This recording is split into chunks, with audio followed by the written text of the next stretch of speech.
Hi, Liz Ness here. In this video, we're going to take a piece of artwork and turn it into a stamp.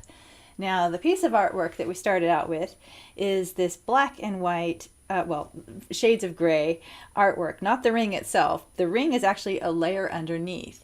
And the ring is to demonstrate that when you lay down a stamp after you've created it, how transparent it can be. And so we want to go from this transparency and also the monochrome color that we have here and turn it into something that's opaque and has lots of different colors of our choosing. This is really great for logo work, and it's actually pretty straightforward. So let's go ahead and get started. We're going to go ahead and change our stamp, which is transparent and monochrome, into a stamp that has color and is not transparent. Alright, I have open here a 12-inch by 12-inch canvas at 300 dpi, and that translates to 3600 pixels by 3600 pixels. I just tend to like to work in a bigger size so I get greater resolution for my stamps. And let's talk about this image, this art image. It's all done in basically variations of black to white, and I will make this particular palette available to you just so you have it on hand. And I can tell you a little bit about this palette. The top layer here goes in increments of 25%. So we have 100%, which is black, 0%, which is white, and then 75, 50, and 25.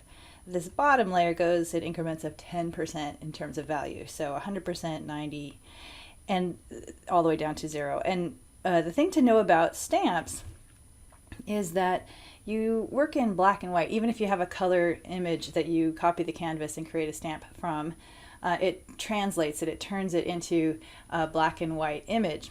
And what that does really is that anything that's white is opaque and anything that's black is invisible. Now, it's easier for me to draw in the inverse. So I start out with a white canvas and I draw what I want, and I think about what I want to be the darkest. So naturally black comes to mind, and then I can invert this inside of the stamp.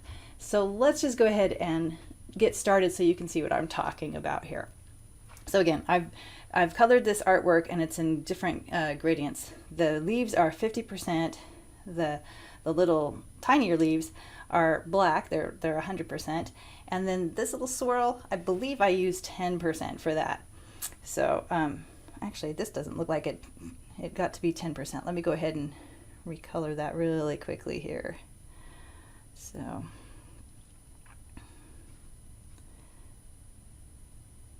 yeah, yep, and it does confirm that it was 10%.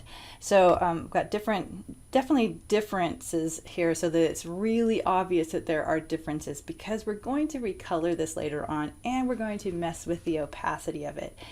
But we'll get to that towards the end of the video. Okay, so now I have an image that I like. I'm just going to close this group, and I'm going to go ahead and copy the canvas. And this is going to be the basis for my stamp. Now, I like to cheat, but how you make a new stamp usually is you go up to the top of your stack of stamp kits and you tap plus, and you have a new set, and then you'll tap the plus here to create a new stamp inside of that new set. But like I said, I like to cheat, so I actually have essential starters, and these are available to my subscribers, and I'll leave the link below. It just saves you time, and I like to save time. You know, I want to spend time making the art, not turning it into a stamp with settings and stuff. So I've got a stamp starter here. I'm just going to go slide it to the left, duplicate it, and then I'm going to tap on that duplicate. And inside the stamp starter, it'll tell you which image to replace. It's either going to be the shape or the grain, and of course, I tell you, replace this image right there.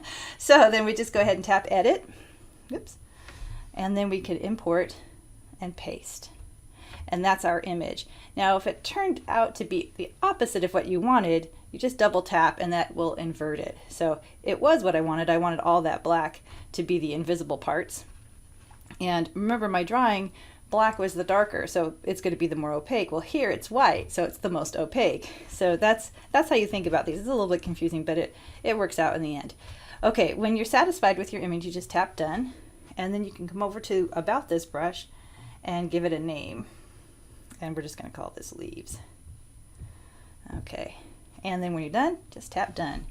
Okay, so now that's all set. I'm going to go turn off the visibility of that group. I'm going to turn on the visibility of this ring that I've drawn just to demonstrate the transparency aspect of the stamp. And I'm going to tap on that layer 11 for the entire demonstration here. Okay, so I just want to make sure I have the stamp selected, and I do. And I'm going to go choose a, well, that's a light green, but let's see if we can choose like a darker green color here. Something like that. That looks pretty good. Okay, and now I'm just going to go ahead, I'm going to dial this down just a little bit. And I'm going to stamp right here. And the reason I did is because I wanted you to be able to see how it is transparent. You can see that ring underneath. And if you wanted something a little bit more opaque, well, there's a trick to that. But before we get to that, let me turn off this ring for a second and let's talk a little bit about the color itself.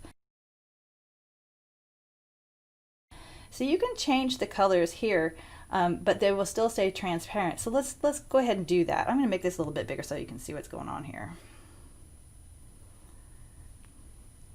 And I've just selected my my transform tool, which is move and scale. So now it's a little bit bigger so it's easier to see. So let's go ahead and let's say we want these to be orange. Yeah, something like that. Okay, so we're going to drop the color in, but then we're going to play with the color drop threshold here up at the top. So I'm going to drag and drop on top of this green. And I don't want everything to be orange. I want just a specific color of green and maybe even just a specific leaf. So I'm going to keep dialing down the threshold until I get what I want. And if I run out of space, that's okay. Just undo and do again so you have more space for dropping and dialing down. And now you can see it just leaves open. Now these two are touching, so it considers it all one piece. So I didn't want to go down that much. I'm going to come back up. Whoops. I don't want to have orange on the outlines here. Okay, and I'm going to just drop in separate right there on that other leaf. All right. So now we have a different color, but again, it is transparent. And that's not maybe what you're after. Maybe you want it to be more opaque because you're working with a logo or something like that. On this new layer, I'm going to go ahead and stamp my stamp. Okay, and let's make that bigger. I forgot that I had made that small before. Okay. I'm going to leave it over this ring so we can see that it's changing in its opacity. Okay. All right, so now with this selected, we're going to go over here and tap reference. So we select the layer, we tap reference, and then we're going to create a layer on top of that. And now let's go back to our orange color that we had, and we're going to drop orange on top of that leaf again. Okay, now look what happened. It's opaque. You can't see the ring underneath it. So like if you have a logo or something like that, you can really control these colors through a stamp. And then your stamps are all available inside of Procreate. That's what's really cool about this. You don't have to go looking for a separate PNG or JPEG file. You can just use a stamp inside. Okay, let's undo that and let's play with the threshold just a little bit. So I'm going to stamp right in there and then let's dial it down. So we have, it's only affecting this part. It's kind of cool, right? And then you can go underneath with another layer and you can do like green, and we're going to dial up the threshold so you can see it. So now you have these little details that are underneath, but it's clipped inside because we're using that reference layer, so everything's going to be inside of the artwork itself. So let's go ahead and play with this little black color here. So we're going to create another layer again on top, and let's see, what colors do I want that to be? Maybe some sort of like straw color-ish. I don't know. Very precise language there, I know. Okay, let's see, something like that. Okay, so let's go ahead and drop on top of black here. And then let's dial the threshold up a bit and see if we can pick up those colors. Oops, okay, we pick up everything. So we want to be careful and just drop this inside of each one. And that'll work just fine too. Oops. Okay. There we go. So as you can see, there's a lot of versatility in the stamp here, especially if you use it as a reference layer. So one thing to remember though with reference layers, when you're done doing all the things, all the magic, you want to make sure that you turn the reference layer off. Otherwise, you know, things will still continue to work as if you're working from a reference. So just tap that layer and turn reference off. And that is how you make a stamp from artwork and then also recolor it in a way that you desire. And I hope you've enjoyed this video, and I hope your day is amazing.